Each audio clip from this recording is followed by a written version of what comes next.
All right, so we come back from the act break, and from the conference in the conference room, Una gives a rundown on the comet. No life signs, but there is an underground structure which indicates intelligent life. It looks like a comet, acts like a starship, but has a structure like a planet. Anne thinks it could be a lost craft. Spock thinks that they could beam down to the control room, or what he, theorizes is probably a control room. And Fake Kirk says he has never heard of a species evolving on a comet. Pike remarks about Fake Kirk's mustache, and Fake Kirk says, yeah, maybe you should grow one. Pike orders Lan, Spock, Uhura, and Fake Kirk to beam down to the comet. Yeah, here's another aside here. He's a xenoanthropologist. Yes. Just like Burnham was, actually. Oh, was that her? That was her job, wasn't it? Yep, on her original ship, the Shinjo. I forgot about that. Xenoanthropology. Now, see, once we ever find, or if we ever find, signs of alien life, xenobiology and xenoanthropology would be awesome fields of work to be in. Oh, for sure. Yeah. I mean, because I already have an interest in archaeology, but imagine xenoarchaeology. Oh, yeah, yeah. It kind of sucks, though, that I feel like you and I won't be alive to see any of that come to fruition. Yeah, I don't think we will. Just let me be alive for first contact, for better or worse. That's all I care about. What? I'm even cool with, like, hey, find a single-cell organism on Mars. I just want to know that there's life out there, Because if we find even just a single-cell organism on, like, Mars or Europa, that means there's life everywhere. And that's what I'm to find out. If we found it on Mars, we'd have no way of knowing if we brought it there. Okay, Europa. We'll say Europa.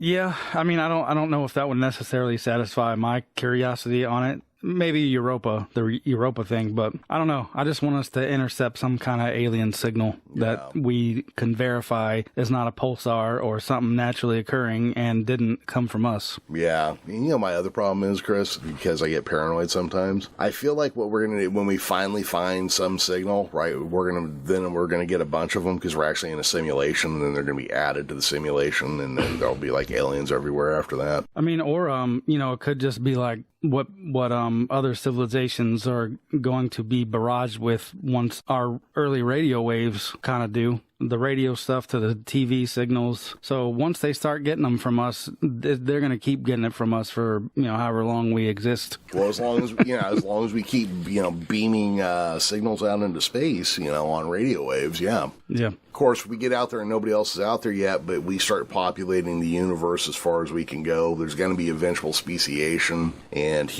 we're going to have different populations of humans turn into different species of humans. Yeah, that's something I feel like is not touched on much in Star Trek. Although, even when you go from the original series to even where Burnham and co. are at right now, I don't think that's enough time for them to fully develop into a different species. You would probably still be able to breed, yeah.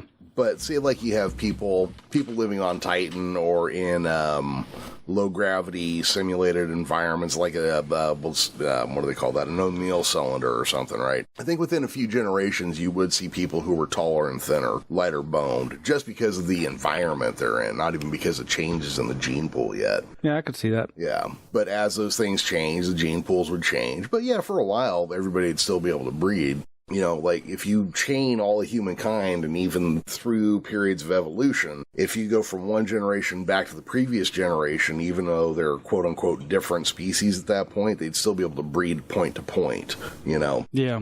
Yeah. But yeah, I think like we never look at the fact that maybe there's nobody else out there because we're first and we're going to populate the universe with like all sorts of human descendants. All right.